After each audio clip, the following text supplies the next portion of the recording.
Internet, we are back for Ding Dong. Who's there? It's round 4 of the most badass moments in Survivor history.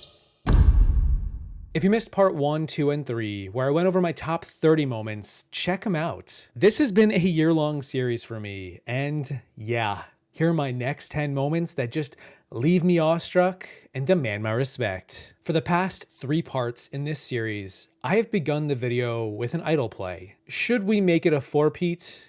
Tie? Dude, are you seriously not gonna play your idol right now? Bro, what? Yep, the first moment is the quiet confidence it took Ty to reject Jason and Scott in season 32 Co-Wrong and deny them a super idol where they could combine their 2 idols to negate all votes after Jeff Probst reads them out loud. But because he stood up to the guys and didn't form the super idol, he saved his own game and rightfully so deserves a spot on this list. You and Scott will not leave tonight, and I am not either. We have a super idol. We're staying. Yeah. And what's so great about the super idol is we can play it after the vote is read. I think Ty is someone who wants to be true to himself. And Ty's natural state isn't with Jason and Scott. My heart say, you know, I like to work with Aubrey, and my instinct is to trust her, but my brain is telling me to stay with the boys because that piss off a lot of people. This is a huge vote, and Ty holds all of the keys in this game. You should wait till the vote is read, and then whoever is voted out, bam. Here you go, bud. All right, now you guys are both holding one. If anything happens, you play it. If not, you give them back. Please, please, please, please, please, please, please. If anybody has a hidden immunity idol and you want to play it, now would be the time to do so. 9th person voted out, the 4th member of our jury, Scott.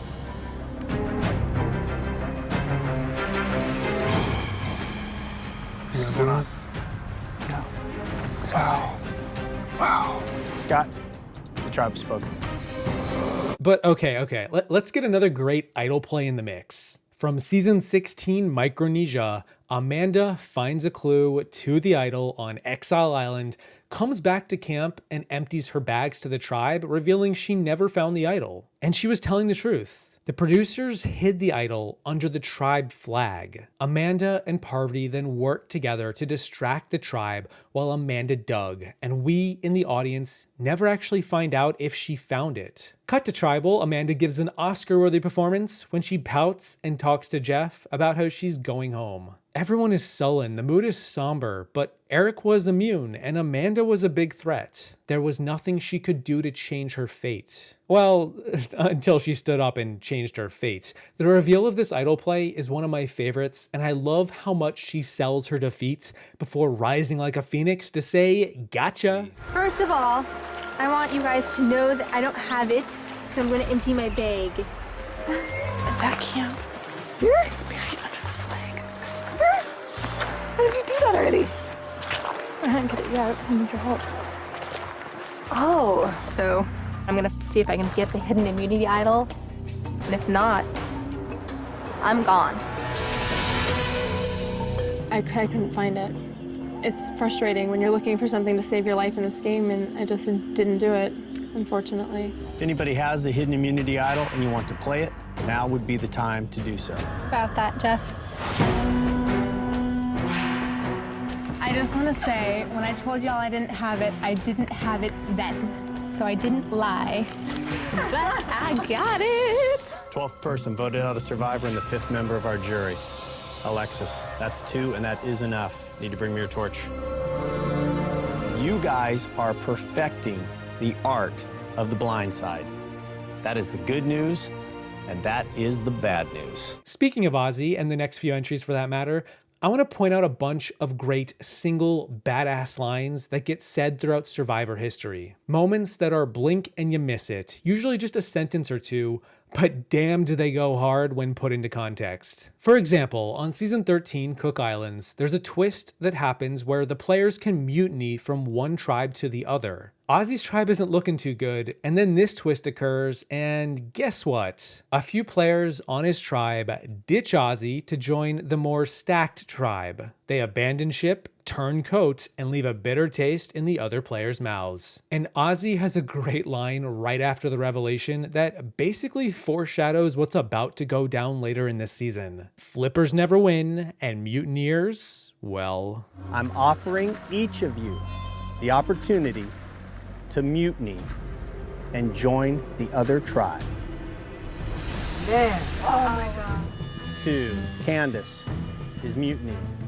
1, Jonathan mutinies at the last second. That is it. Ozzy, what's your reaction? It doesn't really surprise me. They don't have the backbone to stick with their tribe, and that's fine. I'm sure that they're going to get their base. I choose wins reward. You need to refer people to die, man. You need to refer people to die. Another line that just goes kinda hard is from the premiere of season 15 China, when Leslie is talking to James and he explains what he does for a living. It's the line, it's the delivery, it's just the little things.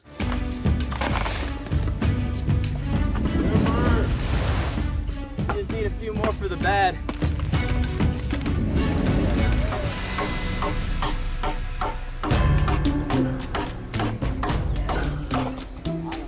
He's like Superman. I've never seen, he just works. I mean, you're an interesting guy. What do you do? Bury people. You bury people. Yeah. That's interesting. Are you serious? Yeah. Dang. Yeah, I'm a grave digger. In season 35, Heroes versus Healers versus Hustlers, at the final 5 vote, we have a 4v1 situation where everyone is trying to vote out Ben, but Ben has a third idol. Third in a row. And Ben plays his idol on himself. Ben then votes for Devin, thinking the vote would probably be 4 canceled votes for him and 1 vote for Devin. Except Devin pulls off a sneaky maneuver and votes for Mike, meaning we now have a 1-1 tie, which means a revote is going to happen. And there's this quick exchange before they go to vote where Ben chides Devin for this situation, for this move, by saying that his fate is now in the hands of Chrissy and Ryan. And yeah, no shit, Ben, that was the play. I love how resolute Devin is here with his response. It's just another small moment that I've always found badass. I want to believe that there's no more idols. I mean, for Ben to find another one would be crazy, but maybe if I vote Mike, it's kind of providing me with a little safety net. Chip. This guy's insane. Any votes cast for Ben will not count. Ben does not count. Ben does not count. Ben does not count. Dr. Mike, 1 vote Dr. Mike, 1 vote left. Devin. Now your faith is in those 2. Yeah, it is. 14th person voted out and the 7th member of our jury. Mike. If I didn't write down Doc's name, I would be out of the game. I'm still sitting here alive, so I potentially did make a $1 million move right there. In season 37, David versus Goliath, we have 2 great lines from Christian. One in the premiere and the other in that episode where he competes against Alec in an endurance challenge. In the premiere, Christian is selected by the Goliath tribe to compete as they believe that he is the weakest man on the Davids. But in the puzzle section, Christian just blazes through the slide puzzle in like, I don't know, 5 seconds, 7 seconds? It's really quick. And after he beats the Goliaths, he gives a fun answer to why he thinks the matchup wasn't all that fair. Beam over the water, the crawl under. Yeah, the other puzzle we'll try. Yeah. The 8-piece slide puzzle. Okay. Yeah. All right, it is our first reward challenge.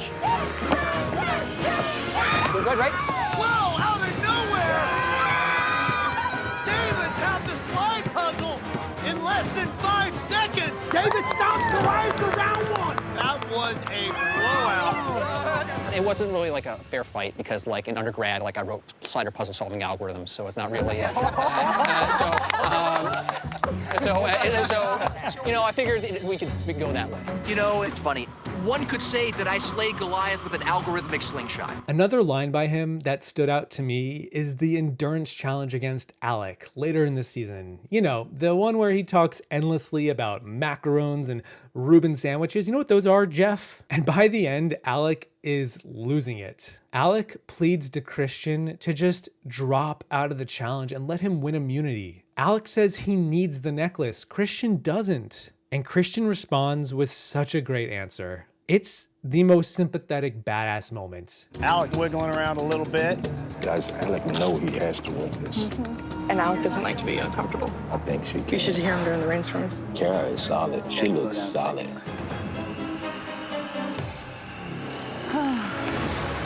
Damn. Boom. Allison cannot hang on anymore. There we go.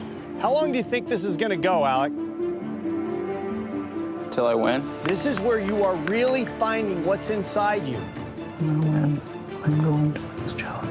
You're gonna drop. You're gonna step off. Gabby, don't let go. Oh my gosh. Damn. Dude, you are a beast, by the way.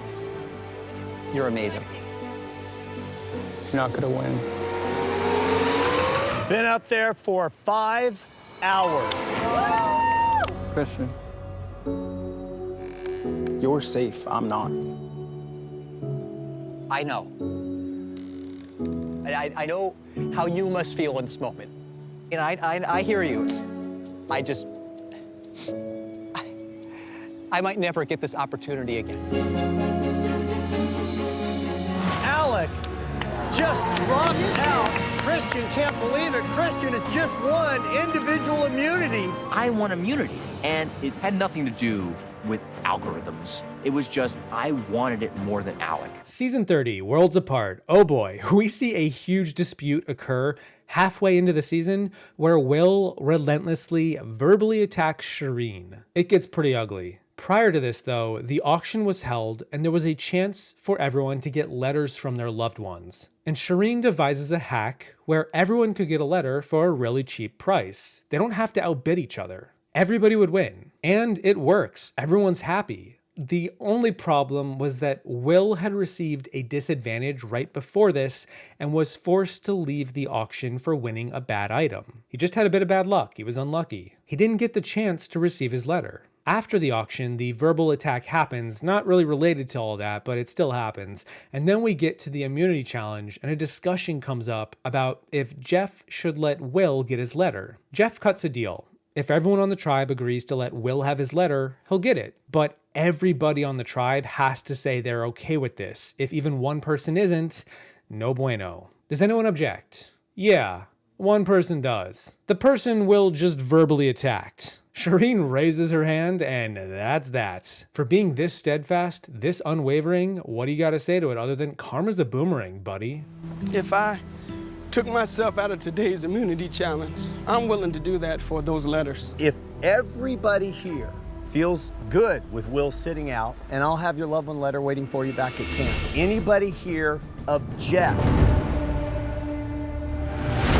Shocking. He bought what he bought at the auction, he got out of it, he missed out on the loved one's letters, and that's the way the game works. And so we are at the final 3 moments on the list. These final 3 moments are all coming from winners of the game, so they probably know a thing or two about getting the respect they deserve. First up, we have Brian from Season 5 Thailand, who gives a very calculated speech about his alliance and how he sizes them up. He has the perfect structure set up to just easily win the game, and he does. And he tells us all about it with a cheeky little grin on his face all the while. When you know where everyone's head's at, it gives you that much more control.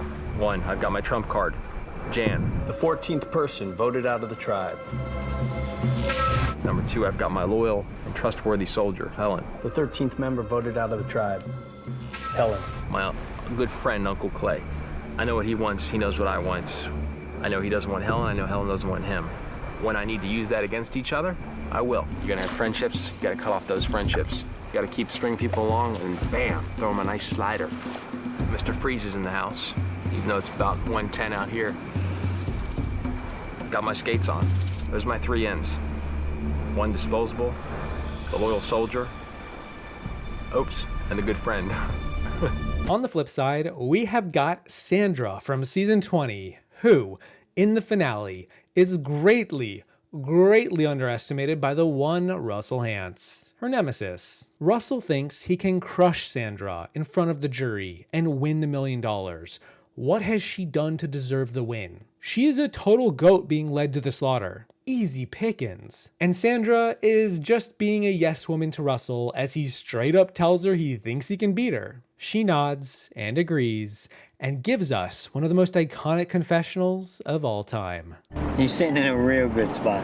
And no matter what, in any circumstances, I'm keeping Sandra. I think she might get Courtney's vote, and that's it. So I'm gonna use Sandra for me to win $1 million. She can't beat me. I'm feeling wonderful because regardless, Russell's keeping me around because I'll never get a single vote. But I don't know about that. The winner of Survivor, Heroes vs. Villains, Sandra.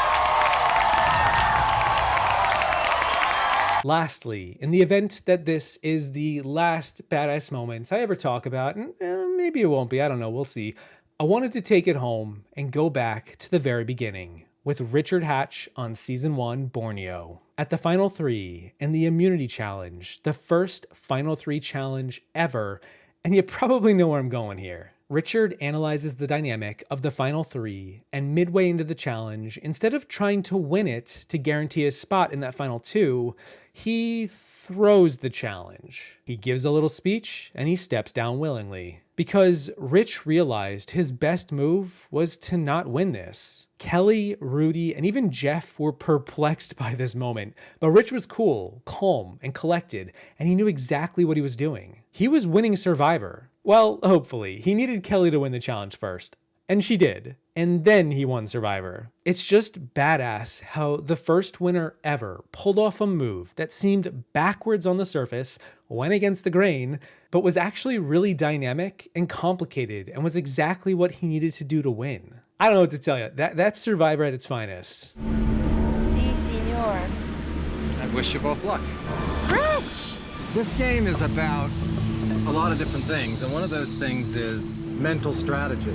And it doesn't mean I'm giving up $1 million necessarily. Each of them could 50-50 pick me. It's all a game of odds, and who knows what somebody's going to actually do. And there we go, another 10 of the most badass moments in Survivor. Let me know what you think about these moments and any others I may not have included that deserve a nod. A big thank you to my patrons for all your support. Thank you all for watching. I hope you enjoyed the video. Don't forget to study your slide puzzle algorithms on your way out, and I will see you in the next one. Once I include a shot of Philip Shepard spear hunting crabs, because that right there, that is the epitome of a badass. I gotta do it.